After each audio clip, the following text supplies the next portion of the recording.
மகா ஞானியான சமர்த்த ராமதாசரின் மகிமையை விளக்கும் மற்றொரு நிகழ்ச்சியும் நடந்தது.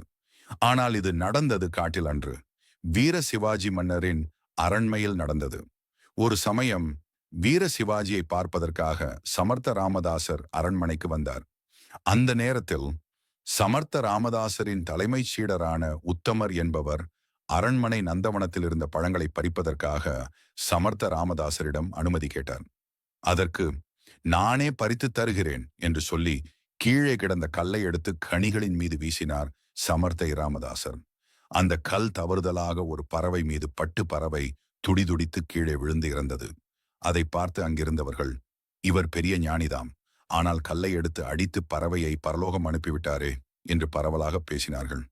அதை கேட்ட சமர்த்த ராமதாசர் ராம மந்திரத்தின் மகிமையை விளக்கும் ஒரு பாடலை ஜஞ்சூட் எனும் இராகத்தில் பாடினார்.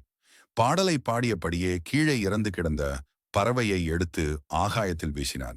அந்த பறவை உயிர் பெற்று அப்படியே பறந்து ஓடியது. ஹிந்துஸ்தானி இராகமான ஜஞ்சூட் என்ற இராகத்தை பாடினால் எப்படிப்பட்ட நோயும் நீங்கும் என்பது இன்றும் நிலவி வரும் நம்பிக்கை. கர்நாடக சங்கீதத்தில் அதே சாயலுடைய செஞ்சுருட்டி என்ற இராகம் பக்தி பாவத்துடன் பாடப்படுமானால் மனோரோகங்களை போக்க வல்லதாக இருக்கிறது. சமர்த்த ராமதாசர் இறந்து போன பறவையை உயிருடன் எழுப்பிய தகவல் ஊரெங்கும் பரவியது. அப்போது மாவுலி நகரத்தை ஆட்சி செய்து கொண்டிருந்த முகலாய மன்னனுக்கும் தகவல் தெரிந்தது. அவன் மனைவிக்கு சித்தப்பிரமை உண்டாகியிருந்தது. அந்த முகலாய மன்னன் மாவுலி நகர இந்துக்கள் அனைவரையும் இஸ்லாம் மதத்தை சாரும்படி கொடுமைப்படுத்திக் கொண்டிருந்தான். அப்படிப்பட்ட அந்த மன்னன் தான் சமர்த்த ராமதாசரை பணிந்து, என் மனைவியின் சித்தப்பிரமையை தீர்த்து வையுங்கள் என வேண்டினான். சமர்த்த ராமதாசரும் பார்த்தார். மன்னனின் மனைவி முன்னால் 3 மணி நேரம் மால் கவுஞ்ச் என்ற இராகத்தில் இராம பஜனை செய்தார். 3வது மணியில் மன்னனின் மனைவி சித்தப்பிரமை நீங்கி தெளிந்து எழுந்தாள். அவளையும் தன்னுடன் சேர்ந்து பாடச் செய்தார் சமர்த்த இராமதாசர். முகலாய மன்னன் வெட்கி தலைகுனிந்தான். இந்துக்களுக்கு தான் இழைத்த அநீதிக்கு ஏதாவது பரிகாரம் செய்ய எண்ணி சமர்த்த இராமதாசரிடம் முறையிட்டான்.